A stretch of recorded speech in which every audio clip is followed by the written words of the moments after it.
So official penalties in Islam, Sharia law. Òfin ìjìyà nípa òfin tí Allah àti Muhammadu gbélẹ̀ tó ń pè ní Sharia law. To leave Islam, apostasy. Ẹni tó bá fi Islam lẹ̀ tó lóun ò ṣe Islam mọ́. Death by beheading. Allah ní kí wọ́n gé orí ẹni yẹn, lóun fẹ́ mẹ̀jẹ̀ ẹni yẹn púpọ̀. Atheism. Ẹni tí ò ní gbàgbọ́ tí ò gbà wọn kọ́ gbọ́n tiẹ̀. Death by beheading. Allah ní kí wọ́n gé orí ẹ̀, lóun fẹ́ mu ẹ̀jẹ̀ ni. Drinking alcohol once or twice. Ẹni tó mu ọtí lẹ́ẹ̀kan bí ẹnẹsì ló lọ mu. 40 or 80 lashes of cane. Ó ní kí wọ́n nù ẹ́ ní ẹgbàá 40 àbí 120. Drinking alcohol 3 or 4 times. Death by beheading.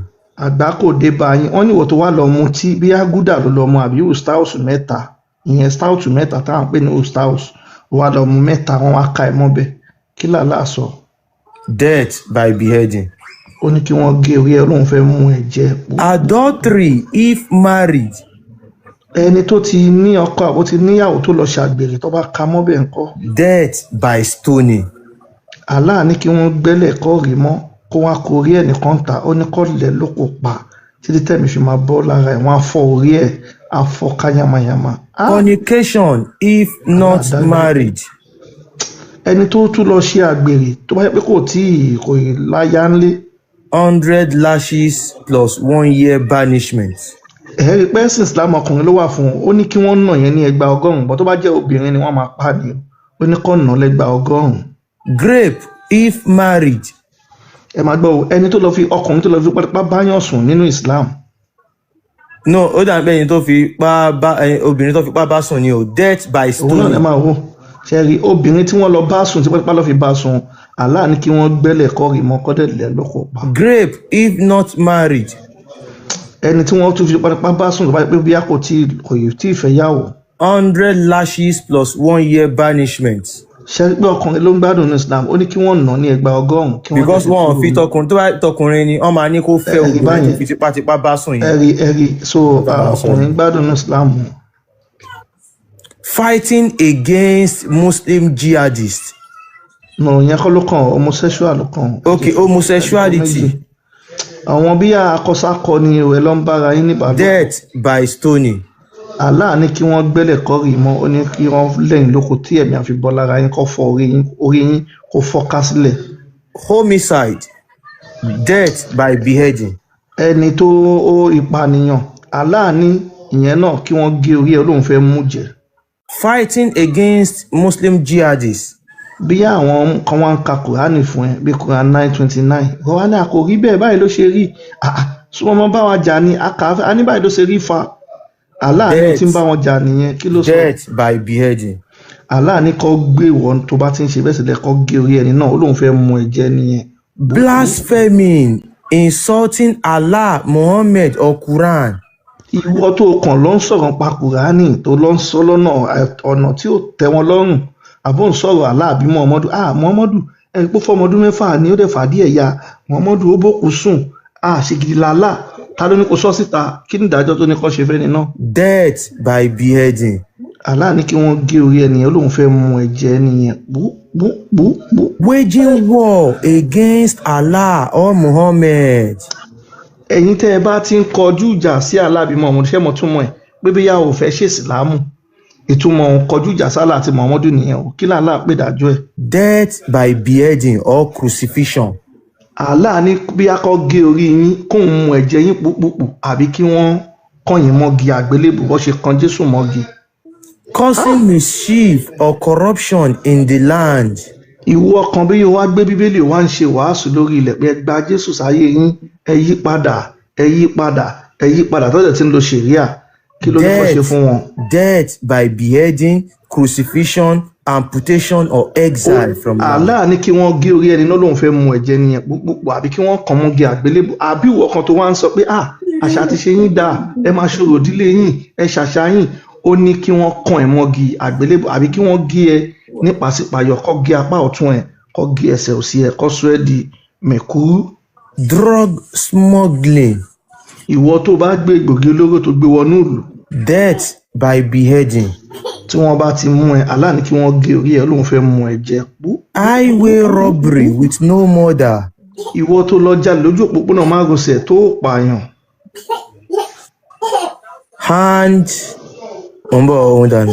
Hand and foot amputated. Allah ní kí wọ́n gé apá ọ̀tún ẹ kó dẹ̀ gé ẹsẹ̀ òsì ẹ ó lẹ́jẹ̀ bó jẹ́ tánṣó ni Ọlọ́run fẹ́ mú. Failed highway robbery with murder. Ìwọ tó lọ jalè lójú òpópónà márosẹ̀ o borí olè tó lọ jà yẹn oníjàkulẹ̀ lórí olè yẹn bí yíyan wá kú lásìkò bó ṣe ń ṣe kinní yẹn kí là lásán. Death by beheading. Allah ní kí wọ́n gé orí ẹ Ọlọ́run fẹ́ mú ẹ jẹ. Highway robbery with murder. Ìwọ tó lọ jalè lójú òpópónà márosẹ̀ tó dẹ̀ tún pààyàn.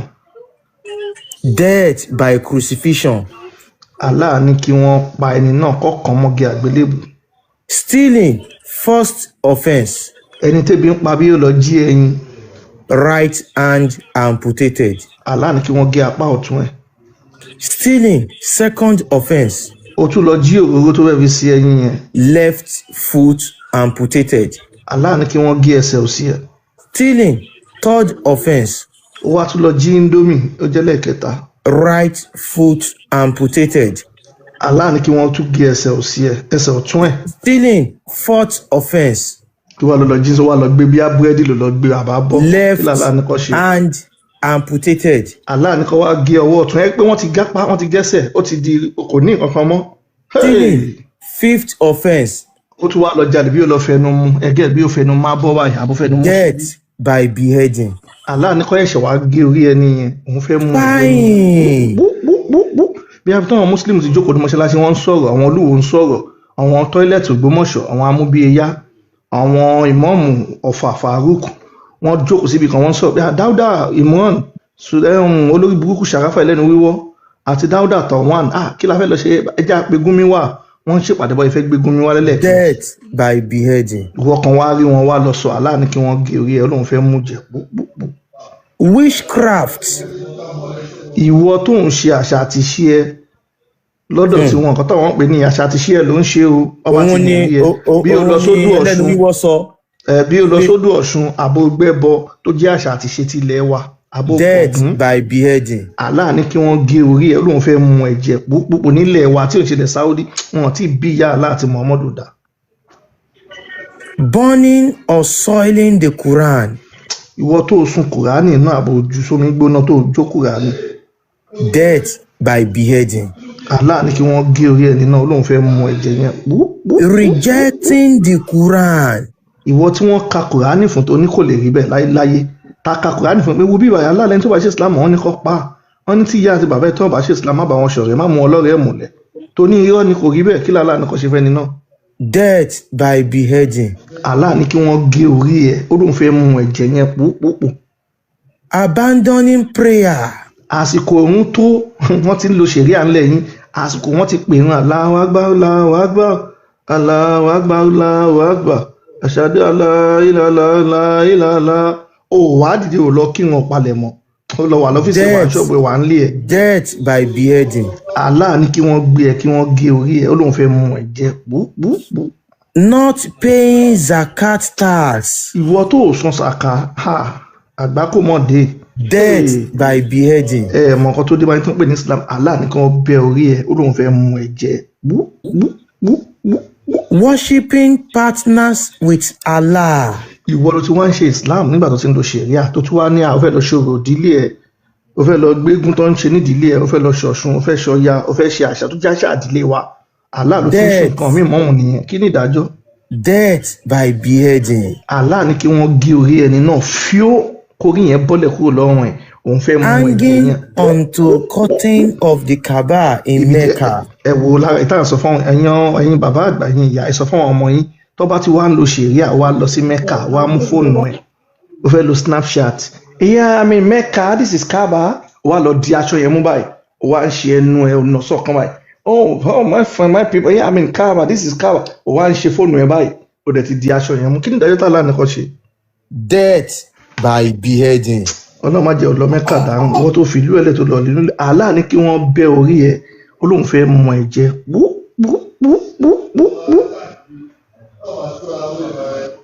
so ẹ̀yin èèyàn wa ṣáwọn nǹkan tẹ́ fẹ́ kàn gbé wá sí ilẹ̀ Yorùbá ẹ ni. fi ìsìláàmù lẹ̀ lọ́rùn ìsìláàmù ẹgbẹ́ òkùnkùn tó tó láyè yìí ò sí o, ìpànìyàn tàjẹ̀sílẹ̀ orí burúkú ni o.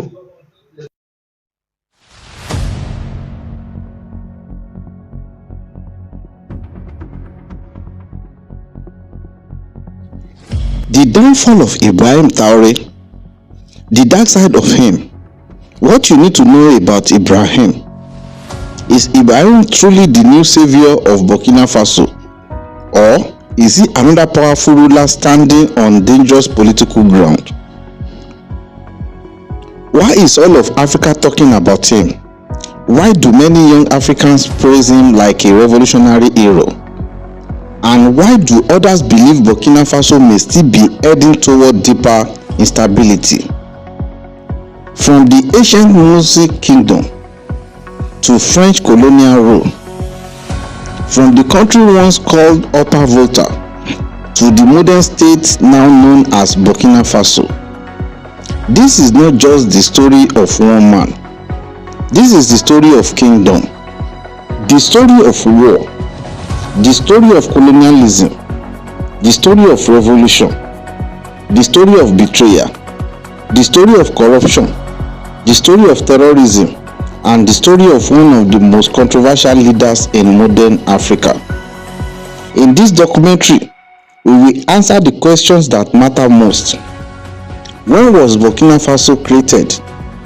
Who can truly be called its founder? Is Burkina Faso an Islamic country? Who were all its rulers from independence to the present day? What wars and battles shaped the country? Who is Ibrahim Traore? What is the dark side of his rise? And can he truly save Burkina Faso? Or will history consume him like so many before him? This is the complete history of Burkina Faso. Welcome to Arole Olodumare on YouTube and TikTok, where we uncover the world's deepest secrets. Long before the name Burkina Faso ever existed, before colonial borders, before presidents, before military coups, this land was already rich with history. For thousands of years, human communities lived in the region now known as Burkina Faso.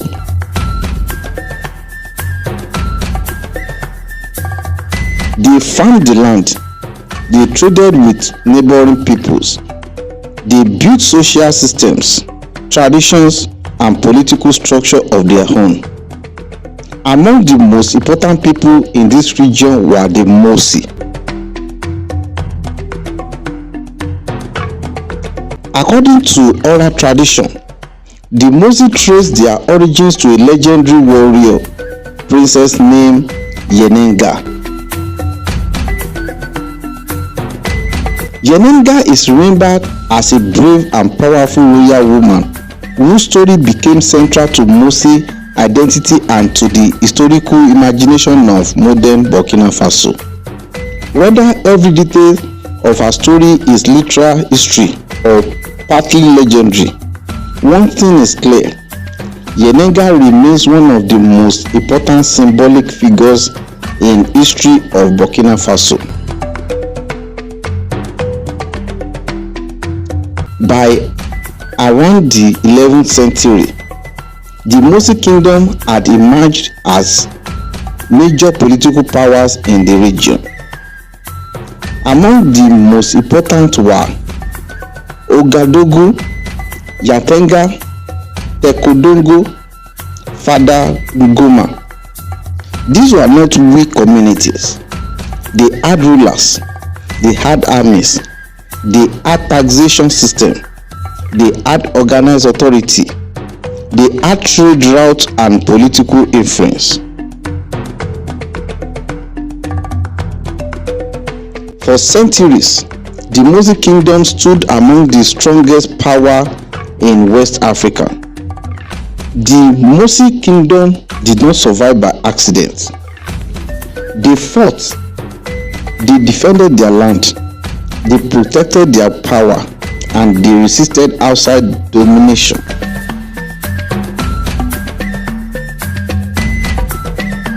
Over the centuries, the Mossi fought wars against neighboring states and rival power. One of the best known historical patterns in Mossi history was their confrontation with powerful regional empire, including periods of conflict and resistance linked to the Songhai Empire, one of the greatest empires in African history.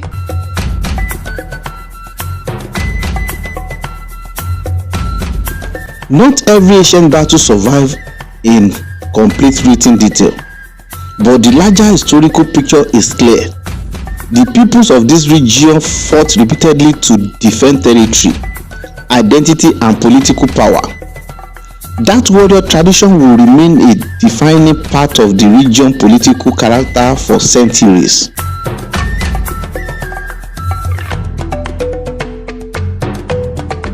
Now, let us answer one of the biggest questions people ask.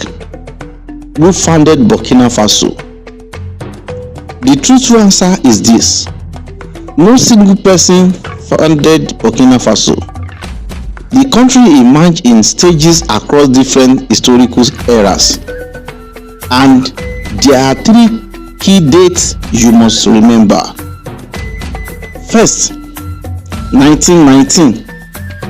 This was the year France created the colony of Upper Volta. Second, August 5, 1960. This was the day Upper Volta gained independence from France. Third, August 4, 1984. This was the day Thomas Sankara officially changed the country's name from Upper Volta to Burkina Faso. So, if someone asks, who created Burkina Faso? The most accurate answer is this. The land and its people existed long before colonial rule.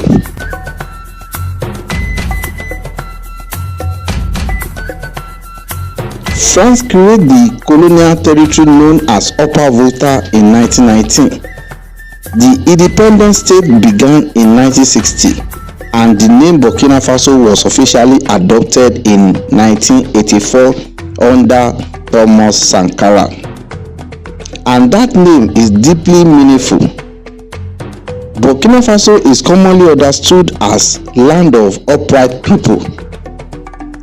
It was meant to symbolize dignity, integrity, and national pride.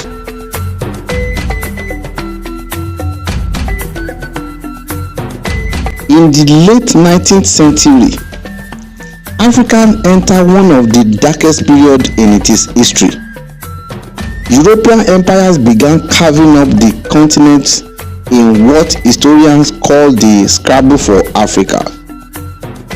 France wanted control over vast areas of West Africa. Eventually, French forces moved into the territory that would later become Burkina Faso.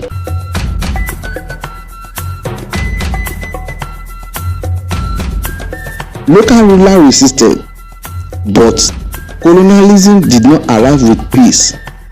It came with force, it came with weapons, it came with conquest, and it came with the intention of domination. The French imposed colonial rule. Traditional rulers lost much of their authority. Taxes were introduced. Colonial administration expanded, and French became the language of official government. Then, in 1919, France formally created the colony of Upper Volta. That colonial territory is the direct political ancestor of the modern state of Burkina Faso. Another important question is this.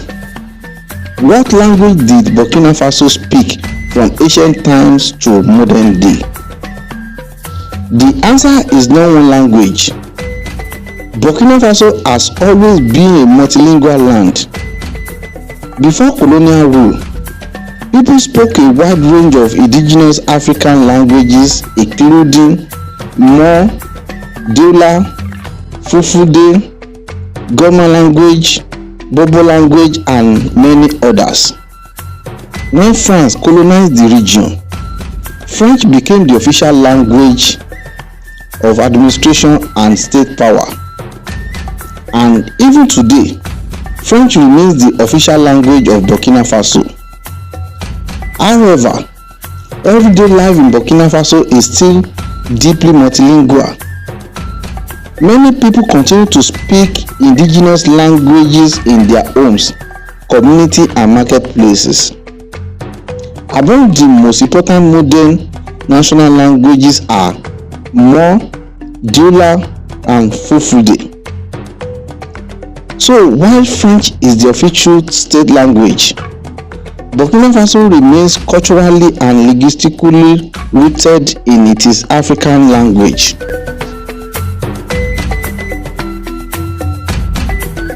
After the Second World War, the spirit of independence spread across Africa. Colonized people demanded freedom. They demanded dignity. They demanded self-rule. Upper Volta was no exception. Political consciousness grew. Local leaders demanded autonomy. Pressure mounted against colonial rule. And finally, on August 5, 1960, Upper Volta became independent.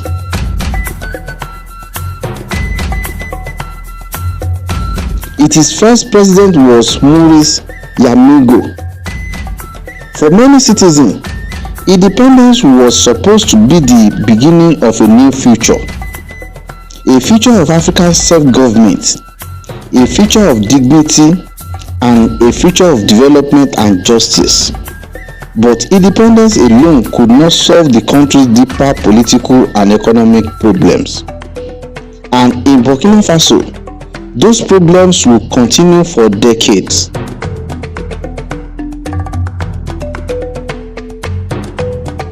Since independence, Burkina Faso has had a long line of rulers and head of states. Some came through elections, some came through coups, some ruled during crisis, some stayed briefly, others remained in power for years.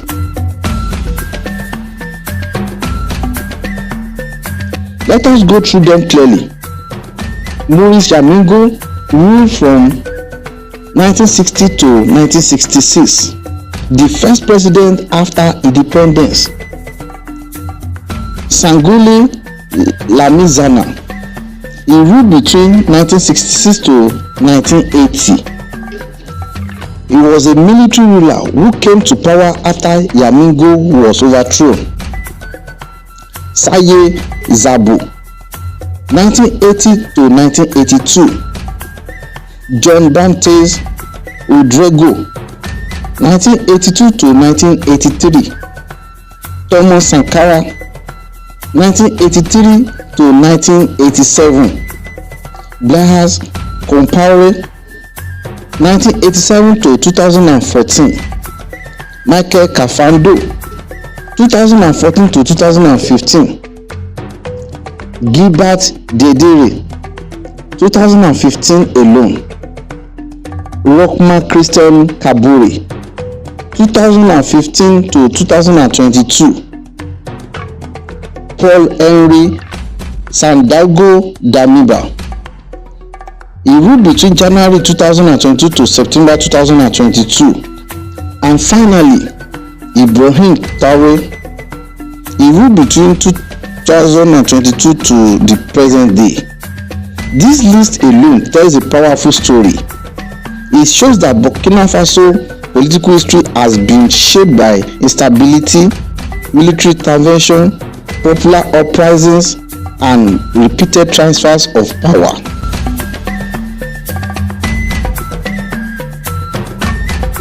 In 1983, a young military officer named Thomas Sankara came to power.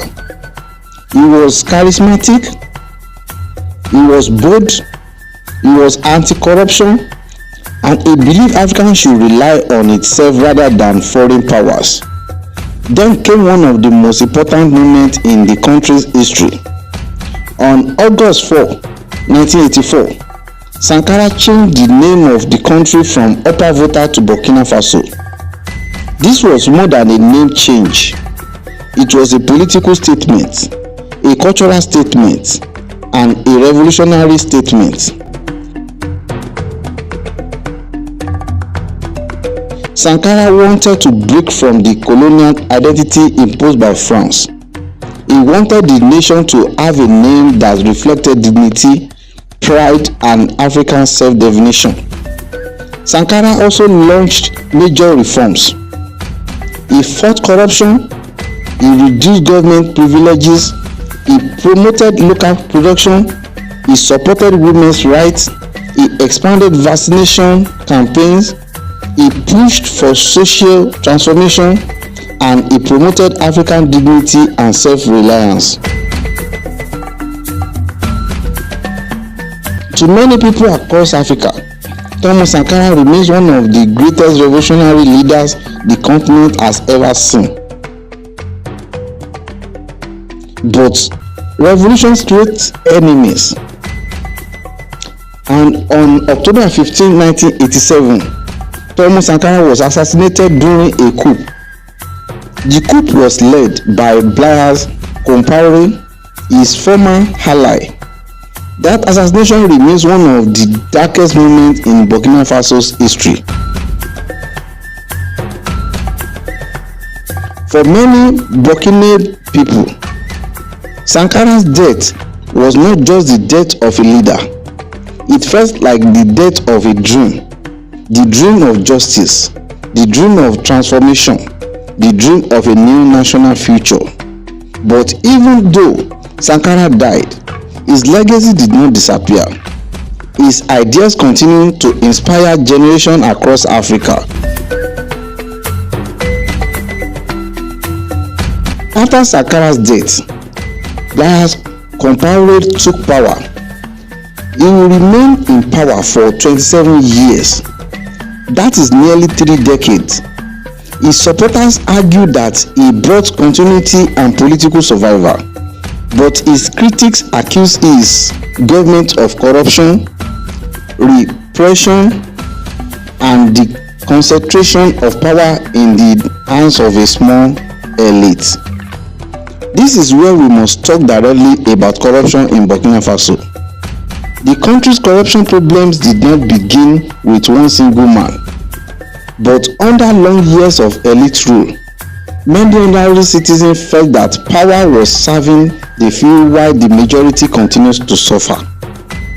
Many believed political leaders were enjoying privilege while poverty, inequality, and insecurity kept growing. In 2014, Blaise Compaoré attempted to extend his rule. The people erupted in anger. Crowds flooded the streets. Protests exploded. Government buildings were attacked. Political pressure intensified rapidly. And after nearly 3 decades in power, Blaise Compaoré fled the country. That uprising became one of the most dramatic political moments in modern Burkina Faso. But removing one ruler did not automatically heal the nation, because another crisis was already growing. From around 2015 onward, Burkina Faso entered one of the darkest periods in its modern history. Armed extremist groups spread across the Sahel. Attacks increased. Villages were raided. Civilians were unalive. Soldiers were died. Families fled their homes. Entire communities were displaced. The country was bleeding. People were afraid.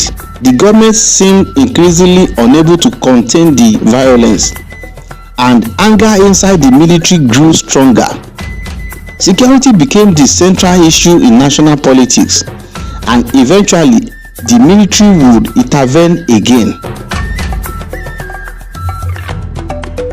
President Rochmark Christian Kabore faced growing criticism because the security situation kept worsening. People wanted protection. The army wanted stronger action. The country wanted results. Then, in January 2022, soldiers overthrew Kabore. The new leader became Paul Henry Sadago Damiba. At first, some hoped Damiba would restore security, but the violence continued, and once again, frustration returned. Then came the man whose name now dominates political conversations across Africa, Captain Ibrahim Traoré. On September 30th, 2022, Traoré removed Damiba from power in another military coup. Now, many people say, how did Ibrahim Traoré conquer Burkina Faso? The more precise answer is this. He did not conquer Burkina Faso as a foreign invader. He seized state power through a military coup, arguing that the leadership had failed to protect the country from worsening insecurity. His message was simple. The nation was under attack. The people were suffering. The previous leadership had failed. Many soldiers saw him as a strong leader. Many citizens began to see him as a new source of hope. At just 34 years old, Ibrahim became one of the youngest head of state in the world.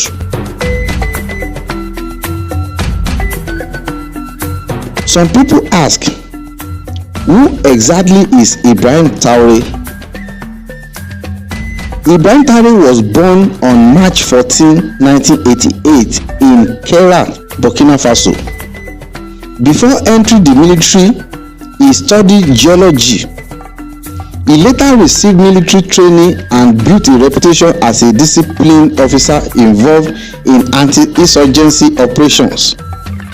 His public image is built around strength, patriotism, military discipline, and national sovereignty.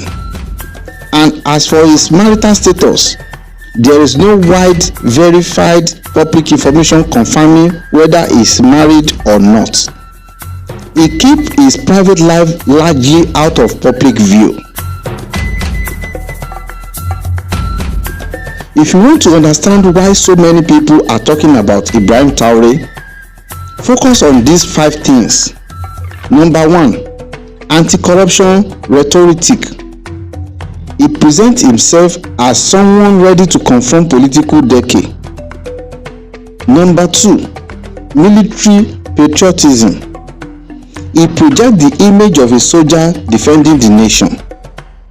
Number 3, national sovereignty. He speaks strongly about reducing foreign dependence. Number 4, Pan-African symbolism.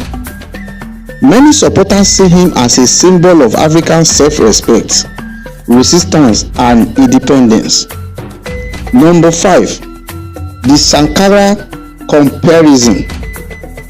A large number of supporters compare him to Thomas Sankara, whether that comparison is fair or not. His popularity has spread beyond Burkina Faso. Across Africa, many young people see him as a sign that a different kind of leadership may still be possible. But a serious documentary must ask hard questions. So let us ask one now. What is the dark side of Ibrahim Traoré? The dark side is not necessarily one hidden scandal. It is the difficult side of his rule. The side critics point to: first, he came to power through a military coup, not a democratic election. Second, Burkina Faso is still facing a severe security crisis. Third, critics fear that prolonged military rule can weaken democratic institutions, public accountability, and freedom of dissent.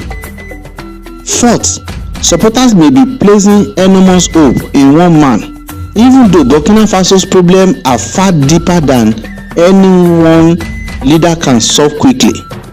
So the question becomes, is Traoré truly a national savior, or is it the face of hope in a country still trapped in structural crisis?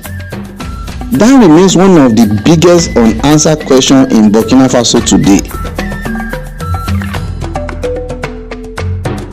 Now, let us return to the phrase we used at the beginning.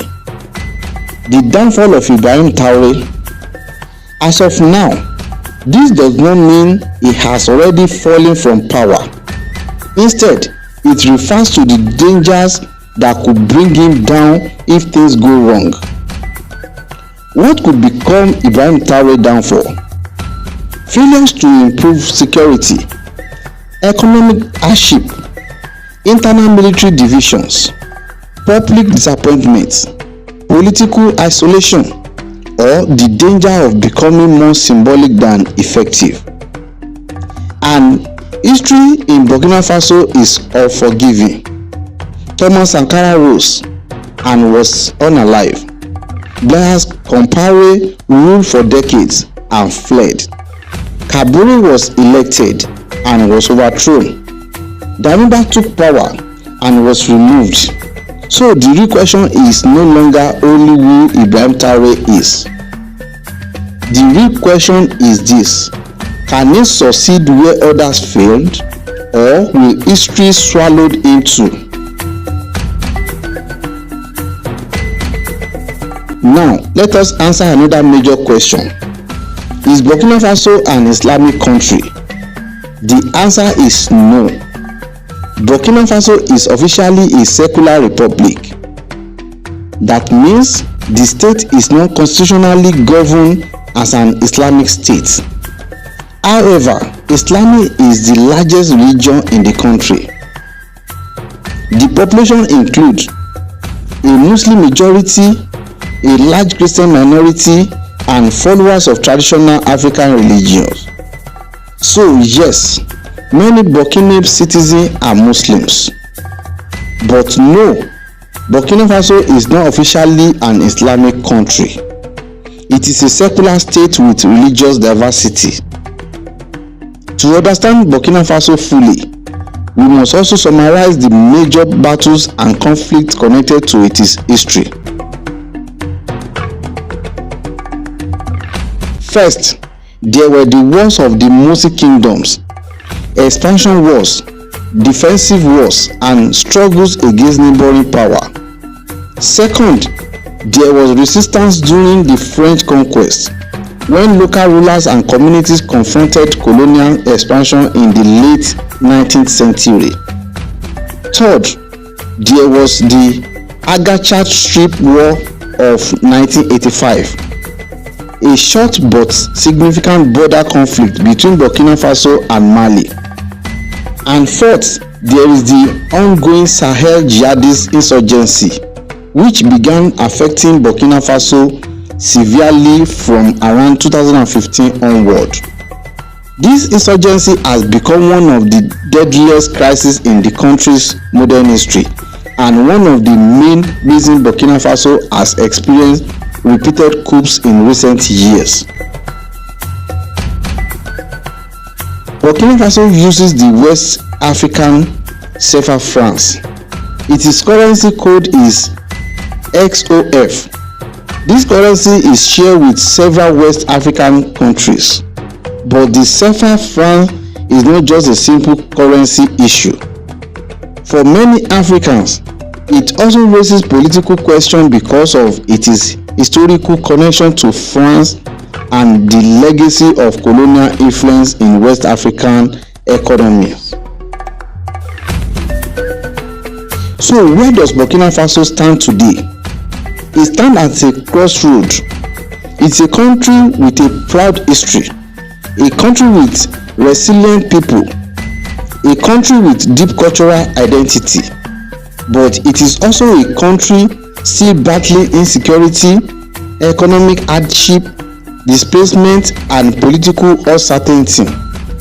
Burkina Faso is not only fighting armed group, it is fighting for stability, it is fighting for dignity, it is fighting for sovereignty, and in many ways it is still fighting to define its own future. From the legendary story of Princess Yenenga to the rise of the Mosi kingdoms, from French colonial rule to independence in 1960, from Upper Volta to Burkina Faso, from the revolution of Thomas Sankara to the long rule of Blaise Compaoré, from corruption, coups and insecurity to the rise of Ibrahim Traoré. The story of Burkina Faso is not a simple story. It is a story of struggle, a story of pain, a story of courage, a story of betrayal, and a story of hope. It is the story of a people who have repeatedly fought to define their own destiny. And perhaps the biggest unanswered question of all is this: will Ibrahim Traoré become the man who changes Burkina Faso forever, or just another powerful chapter in a nation that has seen too many rulers rise and fall? Only time will tell.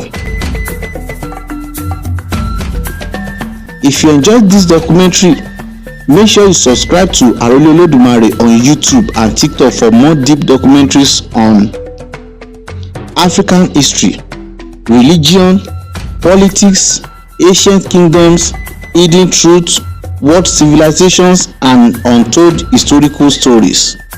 Like this video, share it, and tell me in the comment section, do you think Ibrahim Traoré will truly change Burkina Faso?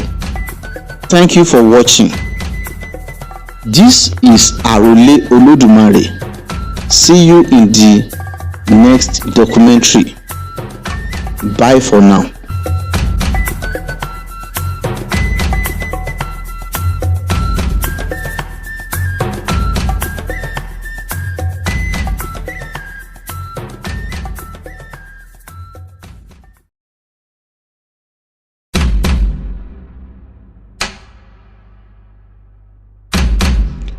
What if I told you that one African nation defeated European colonizers when the entire continent was falling? What if I told you that this land may hold the oldest human bones ever discovered? A kingdom older than the many civilizations, a land of warrior emperors, ancient churches carved from mountains, lost empires, religious mysteries, and a calendar that lives in another year entirely. This is the story of Ethiopia, the land many call the cradle of humanity. Welcome to Arole Olodumare, where we uncover the world's deepest secrets. Long before modern civilization, before Rome, before Greece, before the pyramid reached their glory, humanity was already walking the lands of Ethiopia. In 1974, scientists made a shocking discovery in Ethiopia's Afar region.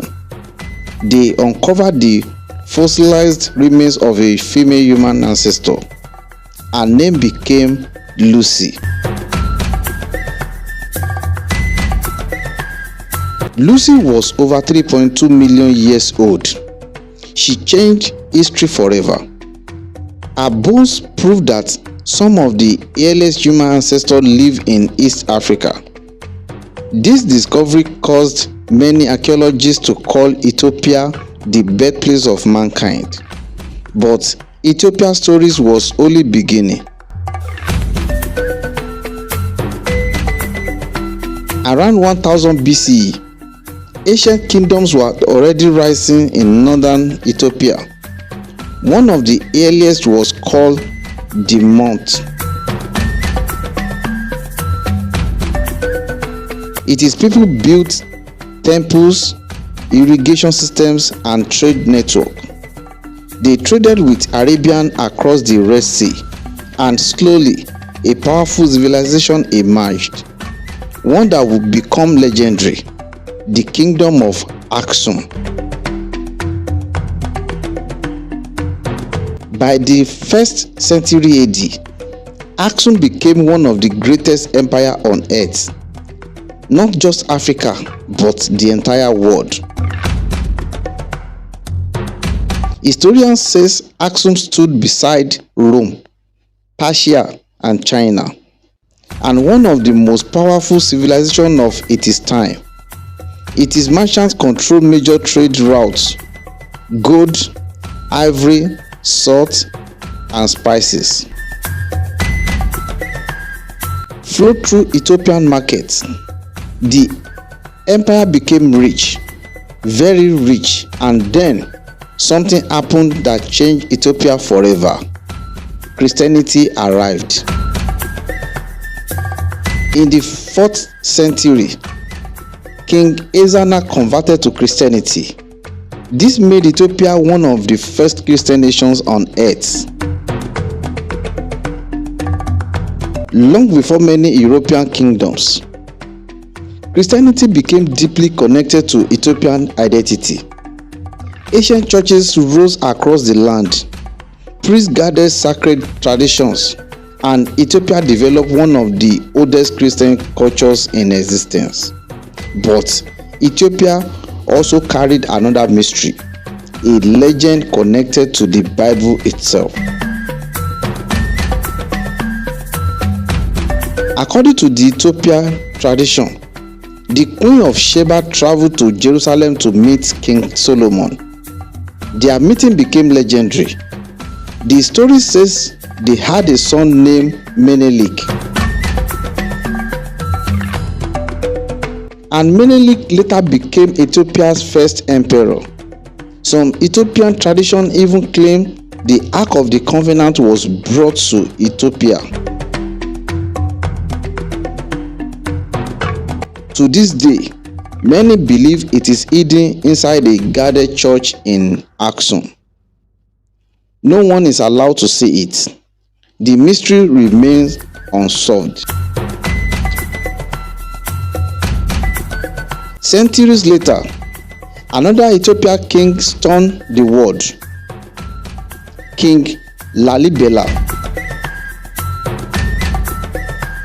Instead of building churches upward, he carved them downward, directly into solid rock.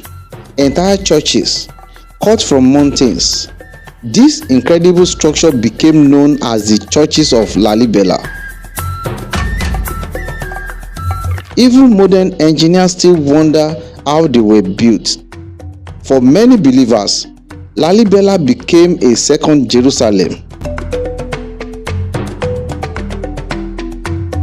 Ethiopia's history is filled with war.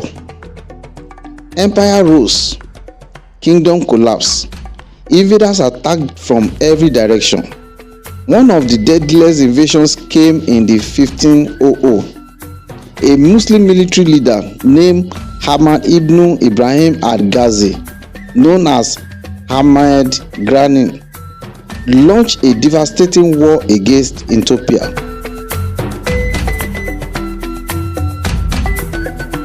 His armies destroyed churches and cities. The Ethiopian empires nearly collapsed, but with the help from Portuguese forces, Ethiopia fought back and survived. Again, by the 1800s, Europeans' power were conquering Africa.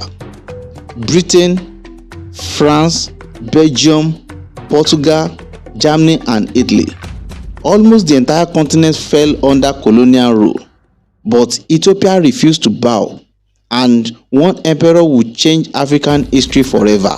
His name was Menelik II.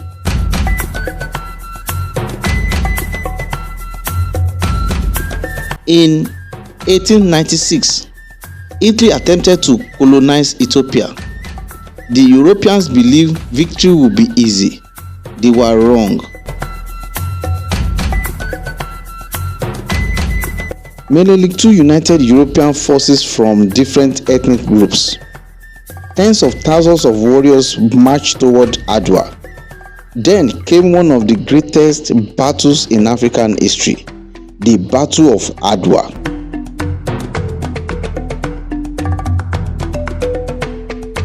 Ethiopia crushed the Italian army. The victory shocked the entire world. For the first time in colonial era, an African empire defeated a European power in full-scale modern warfare. Adwa became a symbol of black pride and African resistance. Across the world, black communities celebrated Europia. It became a beacon of freedom. But Italy never forgot the humiliation of Adwa. In 1935, Italian dictator Benito Mussolini invaded Ethiopia again, this time with tanks, airplanes and poison gas. The war became brutal.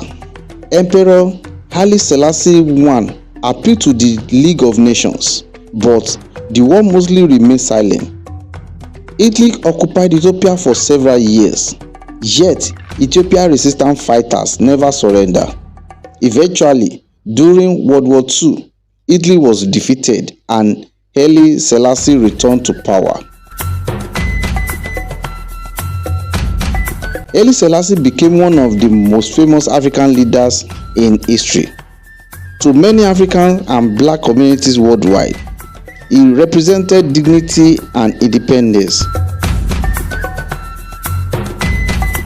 In Jamaica, a spiritual movement called Rastafarianism became worshipping him as a divine figure.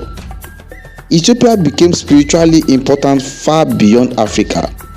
Its influence spread across the black world, but change was coming.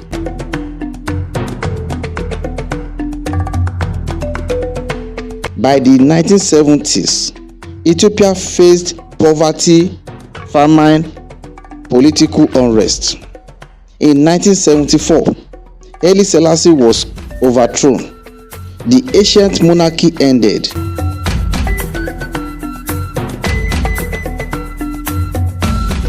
A military government known as the DAG seized power. Its leader, Mengistu Haile Mariam. The nation entered years of violence and fear.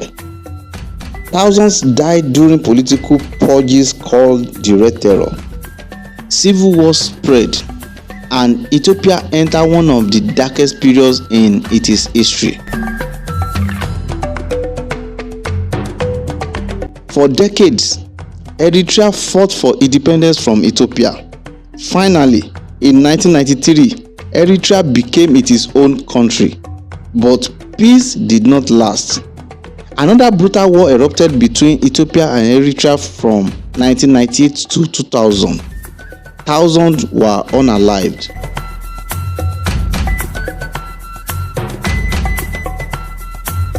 Now, here is something truly fascinating. Ethiopia follows a completely different calendar from most of the world. While many countries use the Gregorian calendar, Ethiopia uses the Ethiopian calendar. This calendar has 13 months, different calculations for the birth of Jesus Christ. That is why Ethiopia is about 7 to 8 years behind the Western calendar. While much of the world is in 2026, Ethiopia is around 2018. Yes, it is literally living in another year. An Ethiopian New Year, known as Enkutatash, is celebrated every September 11.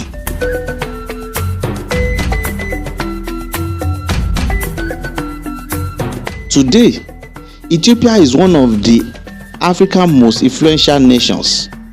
Its capital city, Addis Ababa, hosts the headquarters of the African Union.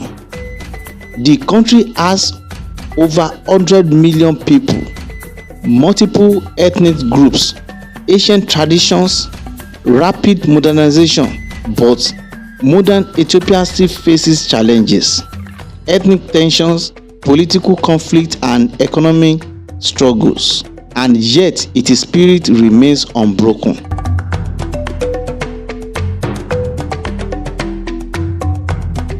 Ethiopia is not just another country.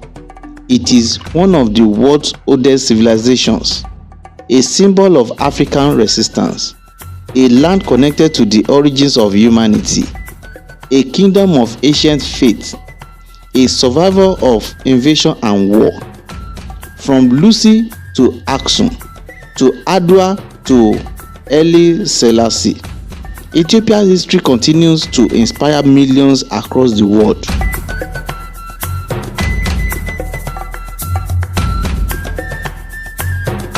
Ethiopia is one of the Africa's largest economies. Its economy is driven by agriculture, coffee exports, manufacturing, construction, gold, livestock, and aviation.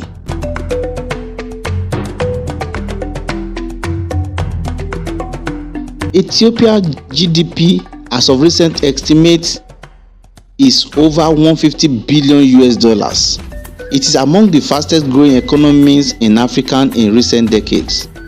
However, despite economic growth, millions of Ethiopians still face poverty and unemployment. The country continues trying to modernize its economy while dealing with political and ethnic tensions.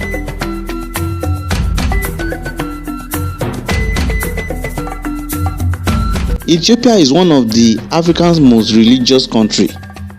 Its major religion includes Christianity around 62%, Islam around 34%, traditional beliefs and others around 4%.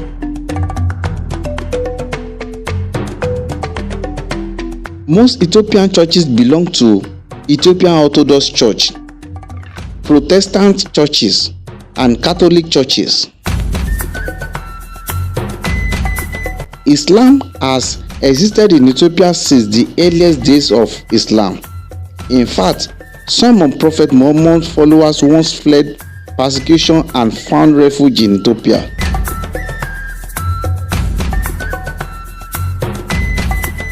Ethiopia has had kings, emperors, military rulers, and prime ministers. Here are some of the most important rulers in Ethiopian history. Ancient and Aksumite rulers: Zoskels, Endubis, Afilans, King Ezana, Caleb.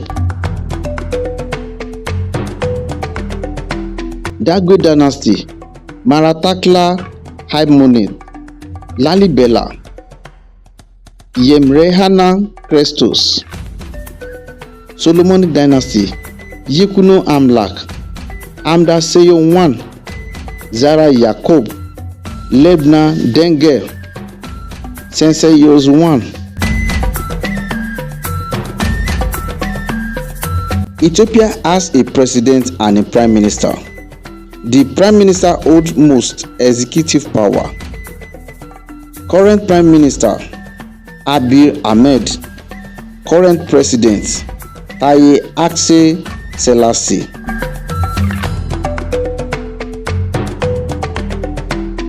Ethiopia has an embassy in Nigeria. Ethiopia Embassy in Nigeria located in Abuja, Nigeria. The embassy handles visa applications, diplomatic relations, passport services, travel assistance. If someone wants to visit Ethiopia, there are several entry options. E-visa. Ethiopia offers an electronic visa system. Travelers can apply online before arrival. Another one, visa on arrival. Some travelers may qualify for visa on arrival depending on nationality. Requirements usually include valid passports, passport photograph, travel itinerary, hotel reservation, return ticket, and visa fee payment. Sometimes, vaccination records may be required, especially yellow fever certificates for some African travelers.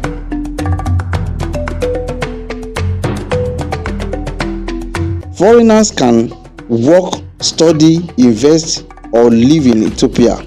However, migration comes with challenges. Like many countries, Ethiopia has areas that can be dangerous. Potential risks include ethnic conflicts, political protests, religious instability, inflation, language barriers, limited infrastructure in some regions.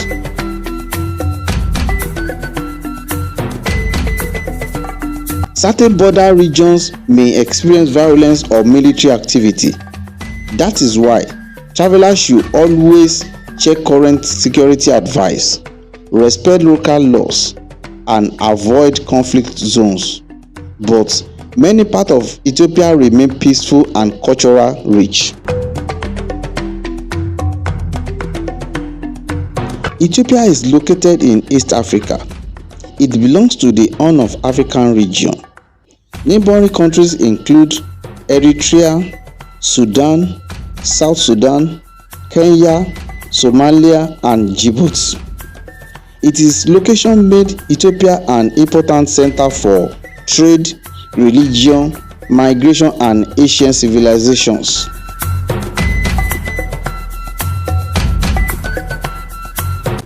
Ethiopia has many colorful festivals. Some of the most famous include Enkutataash, Ethiopia New Year, Timkat, Ethiopia Epiphany, Meskel, Finding of the True Cross, Jena, Ethiopian Christmas, Festival, Ethiopian Easter, Eid al-Fitr, Muslim celebration, Eid al-Adha, Muslim sacrifice festival, Irecha, Oromo Thanksgiving festival. Ethiopia contributes many products to the world market. Its biggest exports include coffee. Ethiopia is famous worldwide for coffee. Many believe coffee originated there. Gold mining contributes heavily to the economy.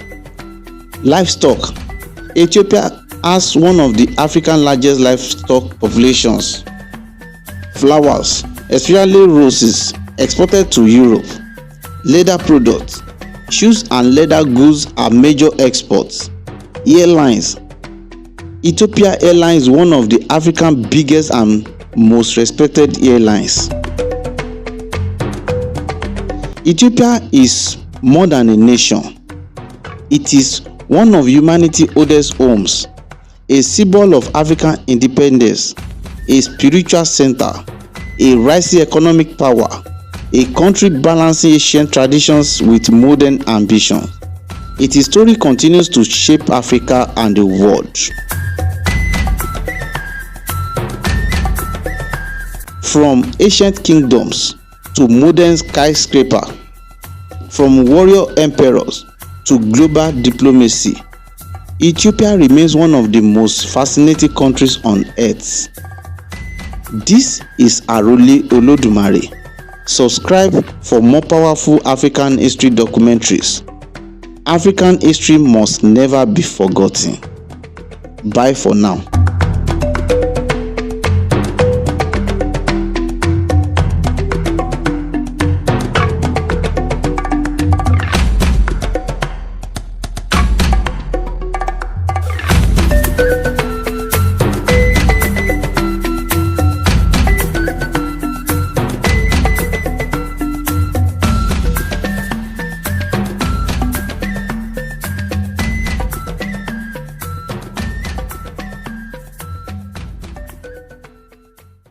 Trump's grandfather was Frederick Trump. Frederick was born in Germany in 1869.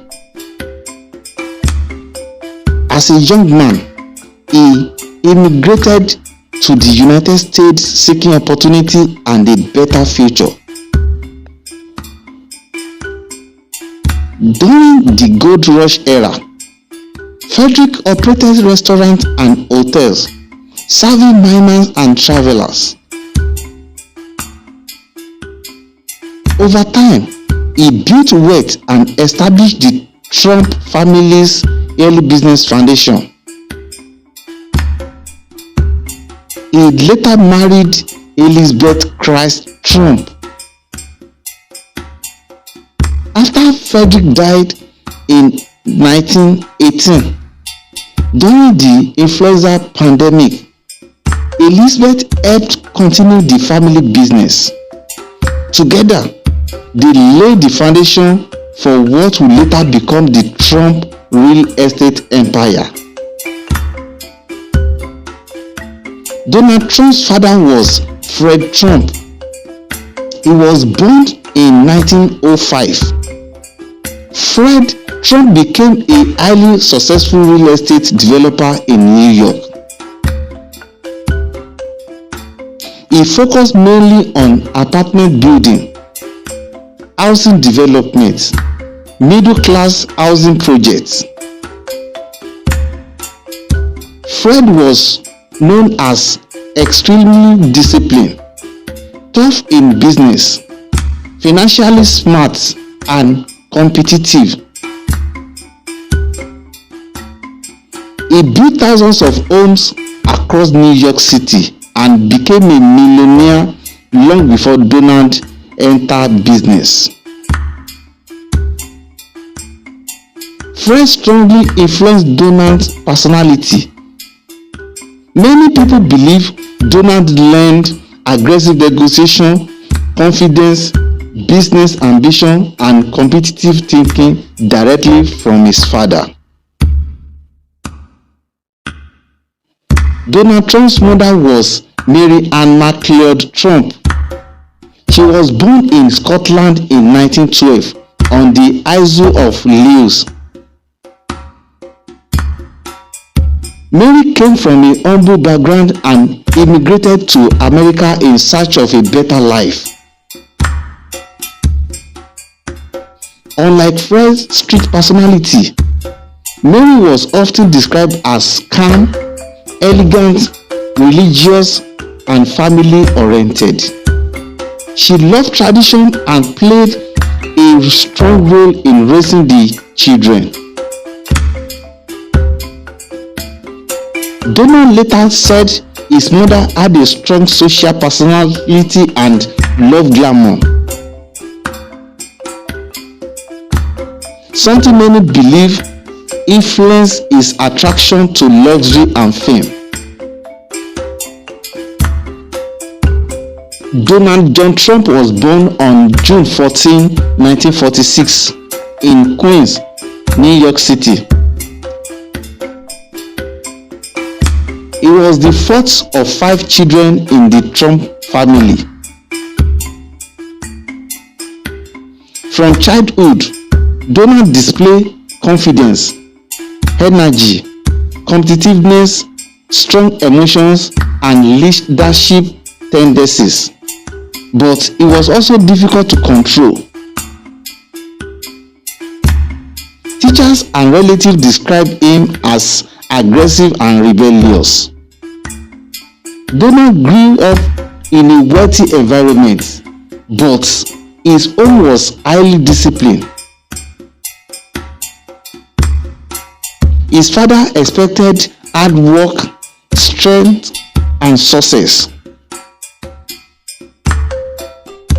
Donald loved sports, attention, competition, and winning. He reportedly disliked weakness and hating loose. As he became more rebellious, his parents decided to send him away to military school. At the age of 13, Donald was sent to New York Military Academy. The school focused on discipline, leadership, and military structure. Trump adapted surprisingly well. He became active in sports, leadership activities, and student competition. Many people believe military school helped shape his commanding personality, his confidence, and his aggressive communication style. After military school, Trump attended Fordham University. He later transferred to University of Pennsylvania, one of the America's top business schools. He graduated in 1968 with a degree in economics. At that point, Donald was preparing to join the family business. Trump joined his father's company, which later became the Trump Organization. Unlike his father, Donald wanted luxury and publicity. He moved aggressively into Manhattan real estate. Trump became famous for luxury hotels, casinos, office towers, golf resorts, and branding deals. One of his most famous projects was Trump Tower. The building became a symbol of wealth and celebrity culture. Despite success, Trump also experienced major failures. Several of his businesses struggled financially. Some casinos and companies declared bankruptcy. Critics predicted his downfall many times, but Trump repeatedly rebuilt his image and returned to the public attention. That ability to survive failure became central to his public identity. Donald Trump became known worldwide as a billionaire. His wealth has changed over the years depending on property values, business performance, investment, and branding deals. His wealth has often been estimated in billions of dollars. His money comes from real estate, golf resorts, hotel, licensing deals, media ventures.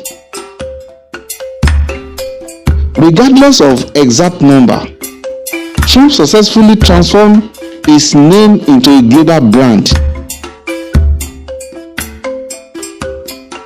Trump's fame exploded globally through The Apprentice. Trump had spoken about politics for many years, but in 2015, he officially announced his presidential campaign. Most political experts believed he could never win, but Trump used social media, massive rallies, television coverage, strong nationalist messaging to dominate public attention. In 2016, he defeated Hillary Clinton and became the 45th President of the United States. Donald Trump never fought personally as a soldier. However, during his presidency, he oversaw military actions involving Afghanistan, Syria, Iraq, ISIS operations, Iran tensions. He authorized the operation that unalived the ISIS leader, Bakare al-Baghdadi. He also ordered the strike that unalived the Iranian general Qasem Soleimani. Trump identified as a Christian. He has connection to Presbyterian Christianity and non-denominational Christianity. Religion became an important part of his political image and support base. Donald Trump enjoys playing golf, watching television, reading newspaper, public speaking, business negotiation, luxury living, and political rallies. Golf is considered his favorite hobby. He owns multiple golf resorts worldwide. Donald Trump has been married 3 times. His first wife, Ivana Trump, she has 3 children for him. The first name, Donald Trump Jr., was born 1977 Ivanka Trump was born 1981. Eric Trump was born 1984. The second wife, Maya Maples, got only one child for him. The name was Tiffany Trump. She was born 1993. The current wife, Melania Trump, she got only one child for him, Baron Trump. He was born 2006. Donald Trump has several grandchildren through his children.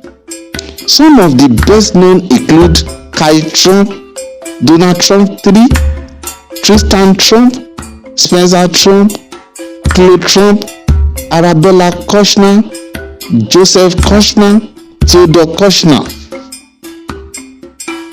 His grandchildren are often seen at political events and family gatherings. Trump's presidency faced major controversies, especially during COVID-19. His handling of pandemic divided public opinion. He also became the first US president impeached 2 times. Trump lost the election 2020 to Joe Biden, but he refused to fully accept the results. This eventually contributed to January 6 Capitol attack, one of the most controversial moments in modern American history. In conclusion, from immigrant family roots to billionaire businessman to television celebrity to President of the United States, Donald Trump became one of the most recognized figures on earth. Loved by supporters, criticized by opponents, but impossible to ignore. If you enjoyed this documentary, subscribe now to Arole Olodumare on YouTube and TikTok. Like this video, share it with others, and drop your comments. Until next time, keep learning, keep discovering, and keep the story alive.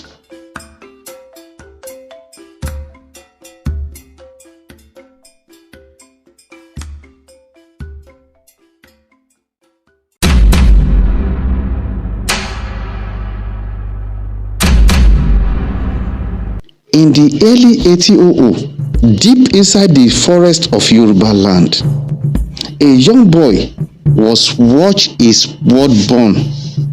His hometown was destroyed. His family was captured, and chains were placed around his neck. That little boy was about to be sold forever into slavery. But history had another plan for him.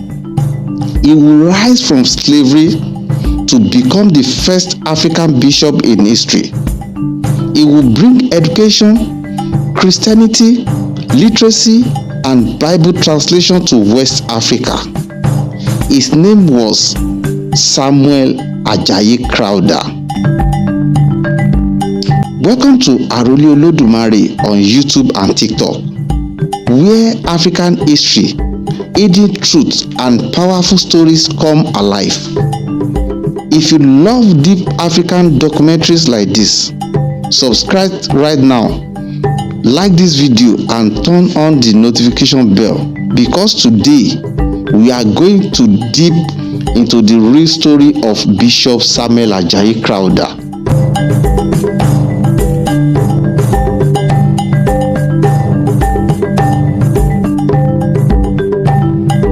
Samuel Ajayi Crowther was born around 1807 in Oshogun town, near present-day Oyo State, Nigeria. At that time, Nigeria did not yet exist as one country. The land was divided into kingdoms and empires. The Yoruba Empire, the Benin Kingdom, the Hausa city-states, and many others.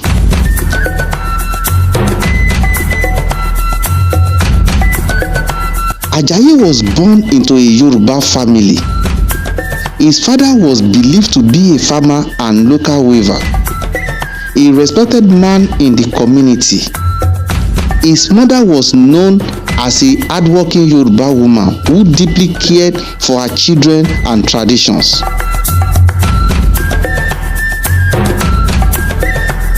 But the world around them was changing rapidly. West Africa had become one of the biggest centers of the slave trade. For hundreds of years, millions of Africans were being captured and sold. Entire villages disappeared overnight. Families were broken forever. And the nightmare was coming closer to Ajayi's home.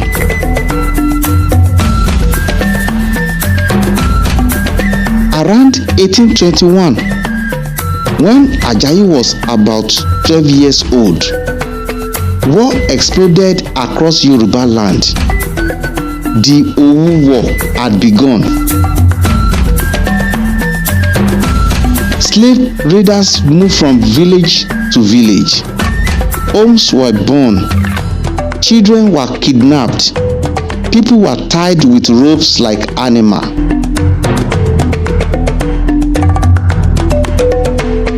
One terrible day, Ajayi's hometown was attacked. Chaos filled the air. People were screaming as warriors stormed the village. Ajayi, his mother, and members of his family were captured. Bound together, marched through forests, beaten, sold from one trader to another. For months, the young boy witnessed human suffering beyond imagination. Eventually, he was taken toward the coast, and there, Portuguese slave traders bought him. Ajayi was forced onto a slave ship, a floating prison filled with fear, disease, and death. He was about to disappear into the Atlantic slave trade forever, but destiny intervened. Before the Portuguese ship crossed the Atlantic Ocean, something unexpected happened. The British Royal Navy appeared. At this time, Britain had officially started fighting against the slave trade. Their anti-slavery naval force, known as the West African Squadron, intercepted the slave ship across the Atlantic coast. The Portuguese ship carrying Ajayi was stopped. The captives were freed. For the first time in months, the chains came off. Ajayi's life had been saved. The freed captives were taken to Freetown in Sierra Leone, and this was the beginning of a new chapter. In Sierra Leone, Ajayi encountered something that would change his destiny forever.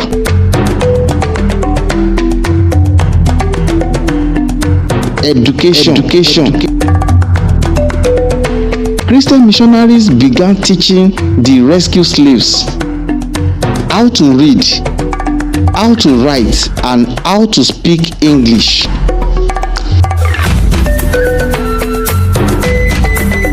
Ajayi learned quickly, very quickly. Teachers soon realized that this young Yoruba boy was extremely intelligent.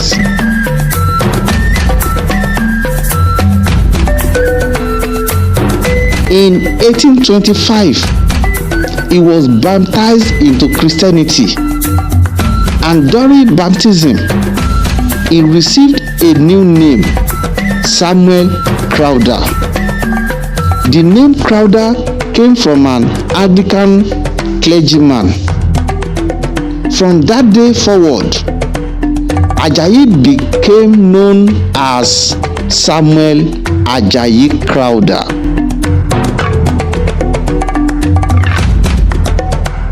But unlike many others, Samuel never forgot where he came from.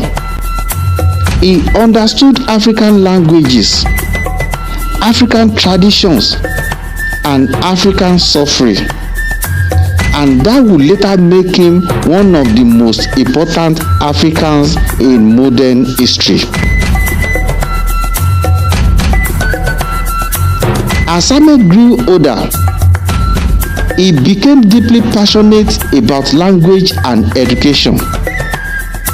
At that time, many African languages had never been fully written down. So, Samuel began one of the greatest work of his life. He started translating the Bible into Yoruba.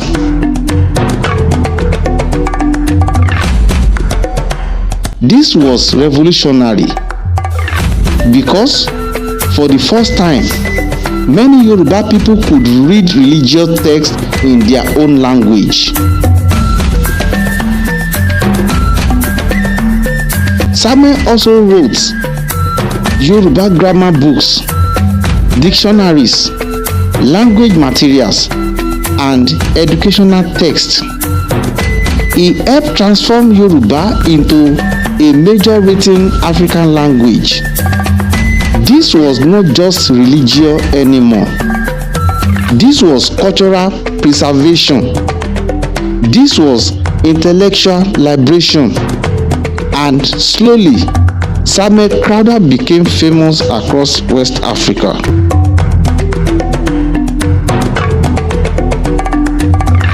From the 1840s onward, Samuel traveled across West Africa. He entered dangerous territories many Europeans feared. He preached across Yoruba land, Igbo regions, Niger territories, Nupe land, and Hausa areas. But Samuel's mission was bigger than preaching. He believed Africans deserve education, literacy, leadership, and dignity. So wherever he went, schools were established. Children learned how to read. Communities learned new skills. Christian missions spread rapidly. And many historians today believe Samuel Crowther helped lay the foundation for modern Western education in Nigeria. Without him, education in many parts of Nigeria may have developed very differently.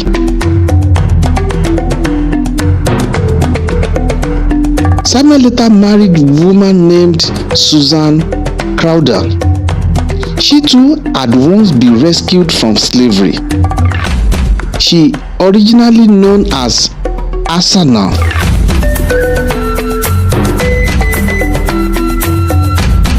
She came from a Muslim background before converting to Christianity. Susan became a teacher, a missionary assistant, and strong supporter of Samuel's work.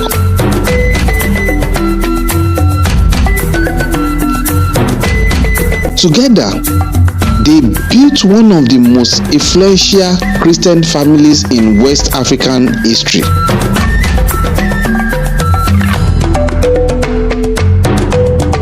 They had several children. One of the most famous was Dadinson Cotes Crowther, who later became an Anglican archdeacon and missionary.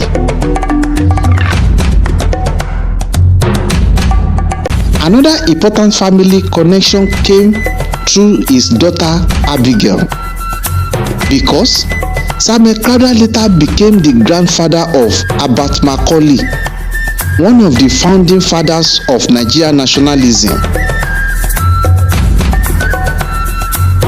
Many Samuel Crowther's family influenced religion, education, and Nigerian politics.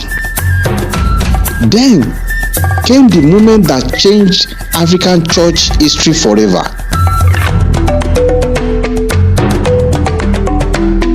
In 1864, Samuel Ajayi Crowther was consecrated in England as the first African Anglican bishop. This was historic.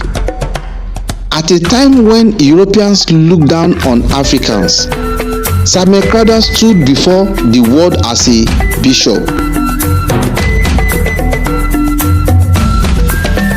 Educated, respected, and powerful, a former slave had now become one of the highest Christian leaders on earth.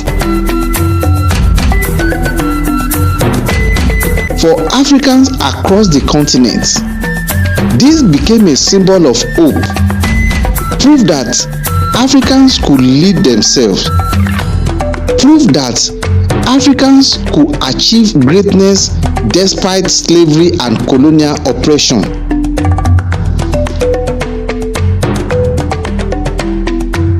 But Samuel's greatest battle were not over. Even after becoming bishop, many European missionaries still refuse to fully trust African leadership. Racism poisoned the church system. Some Europeans believe Africans should never lead churches independently. Many of Samuel's African workers were removed unfairly. His authority was slowly weakened. The man who gave his life to Christianity was humiliated by the same institution he served.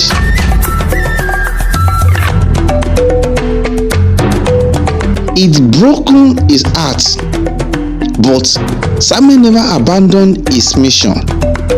He continued preaching, he continued teaching, and translating until old age. On December 31st, 1891, Samuel Ajayi Crowther died in Lagos after suffering from a stroke.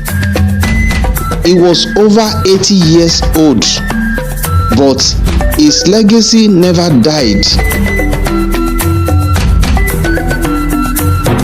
Today, he is remembered as the first African Anglican bishop, a survivor of slavery, a Bible translator, an educator, and a linguist,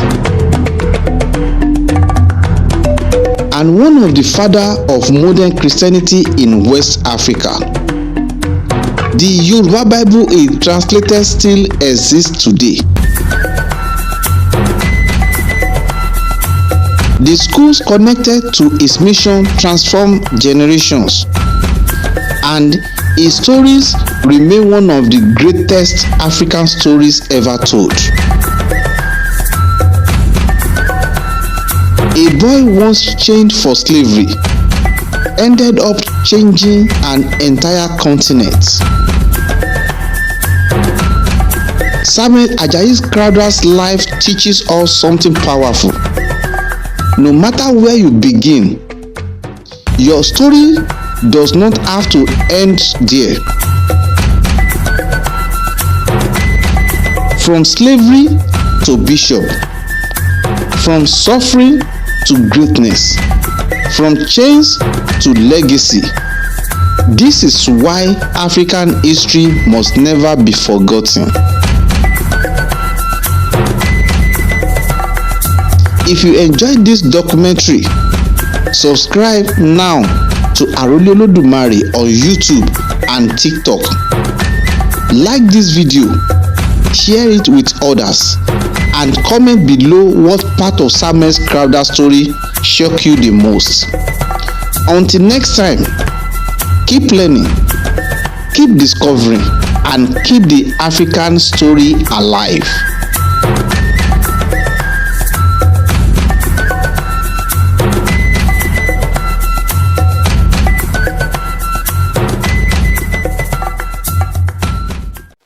Imagine a country where fuel is cheaper than water, education is completely free, healthcare is free.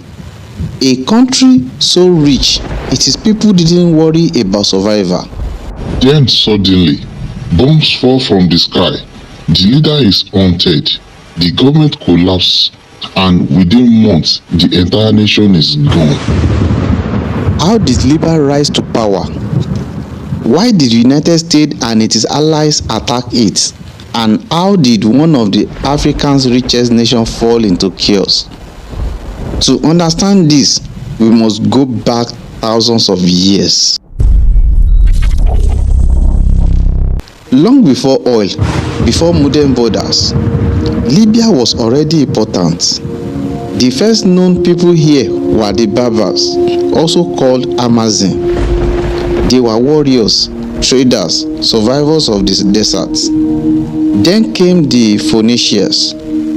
Around 1000 BC, they built powerful trading posts along the coast. Libya became a gateway between Africa and Europe. But then came the Greeks. They built the city of Cyrene, a city of knowledge, philosophy, and weight. And then the empire that conquered almost everything, which is the Roman Empire. Libya became one of Rome's richest regions. Grain flowed from Libya to feed the empire, but no empire lasts forever. Rome fell, and Libya changed hands again. In the 7th century, a powerful new force emerged, the Islam. Muslim armies swept across North Africa. Libya became part of the Umayyad Caliphate, then later the Abbasid Caliphate.